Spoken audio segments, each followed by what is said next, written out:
हम देखेंगे वर्गीकृत बारंबारता बंटन से संबंधित उदाहरण।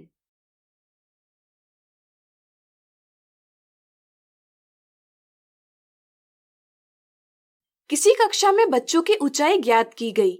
इससे संबंधित आंकड़ों को नीचे दर्शाई हुई बारंबारता बंटन सारणी यानी फ्रीक्वेंसी डिस्ट्रीब्यूशन टेबल प्रदर्शित करती है। दर्शाई हुई सारणी को एक सतत यानी कंटिन्यूअस वर्गीकृत बारंबारता बंटन सारणी में परिवर्तित कीजिए। दर्शाई गई सारणी में असतत बारंबारता बंटन दर्शाया गया है क्योंकि यह वर्ग अंतराल अनतिव्यापी यानी नॉन ओवरलैपिंग है, यानी कि किन्हीं भी दो क्रमागत वर्गों के ऊपरी और निम्न सीमाओं यानी अपर एंड लोअर लिमिट्स के रिक्त स्थान है। मान लीजिए किसी बच्चे की ऊंचाई 129.5 सेंटीमीटर हो, तो इसे सारणी में कौन से वर्ग अंतराल में सम्मिलित किया जाएगा? सोचिए।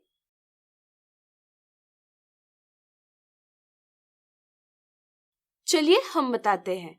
चूंकि 129.5 यह संख्या 129 से बड़ी है, इसलिए यह 120 से 129 इस वर्ग अंतराल में सम्मिलित नहीं की जा सकती। इसी तरह 129.5 यह संख्या 130 से छोटी है, इसलिए यह 130 से 139 इस वर्ग अंतराल में भी सम्मिलित नहीं की जा सकती। इस तरह से यह संख्या किसी भी वर्ग अंतराल में सम्मिलित नहीं की जा सकती।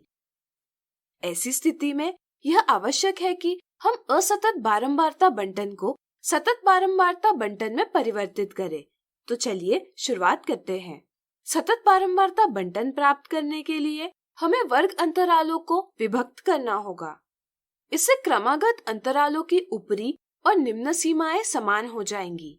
इसके लिए हम एक वर्ग की ऊपरी सीमा को क्रमागत आने वाले वर्ग की सीमा की निम्न सीमा में से घटाएंगे और परिणाम को 2 से विभाजित करेंगे। जैसे हम 120 से 129 की ऊपरी वर्ग सीमा 129 को आने वाले अगले वर्ग 130 से 139 की निम्न वर्ग सीमा 130 में से घटाएंगे और परिणाम को 2 से विभाजित करेंगे। इससे हमें परिणाम प्राप्त होगा 0.5। अब हम प्रत्येक वर्ग की निम्न सीमा में से 0.5 घटाएंगे। जैसे 120 ऋण 0.5 बराबर 119.5।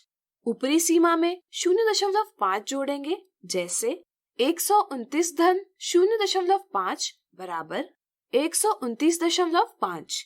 इस प्रकार हम नया वर्ग अंतराल 119.5 से 129.5 बना लेंगे। इसी तरह अब आप वीडियो रोककर सभी वर्ग अंतराल ज्ञात कर लीजिए।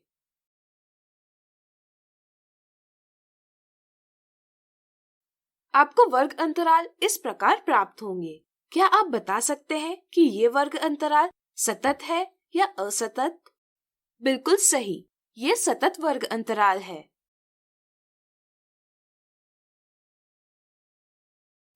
अब हम इन वर्गों को इस प्रकार सारणीबद्ध कर सकते हैं।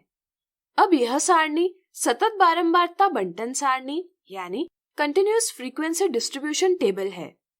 अब क्या आप बता सकते हैं कि 129.5 को किस वर्ग अंतराल में सम्मिलित किया जाएगा? सोचिए।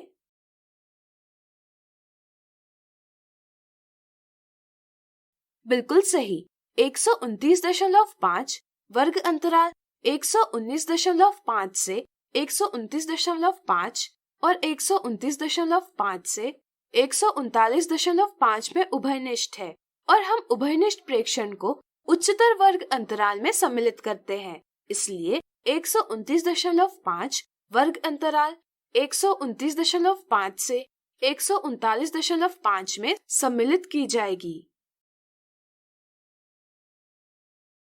आज हमने देखा वर्गीकृत बारंबारता बंटन का उदाहरण। अगले वीडियो में हम देखेंगे इससे जुड़े कुछ और उदाहरण।